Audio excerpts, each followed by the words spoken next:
Sono ancora ricoverati al Cafoncello di Treviso i bambini di 6 e 9 anni e la giovane di 23 anni rimasti feriti in modo grave nell'incidente accaduto domenica scorsa sulla strada del Fadalto sotto il ponte Botteon nel Vittoriese.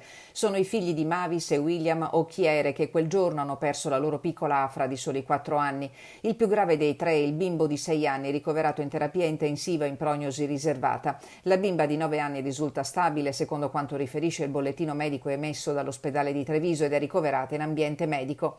Più serie, seppur in miglioramento, le condizioni di salute della 23enne che era seduta al fianco di Mavis Occhiere. La giovane è ricoverata in chirurgia e la prognosi al momento resta riservata. Il rilascio del nulla osta della magistratura per le esequie della piccola Afra potrebbe essere rilasciato a ore. Sul corpicino della bambina è stato eseguito un accertamento esterno, ma non è stata richiesta l'autopsia.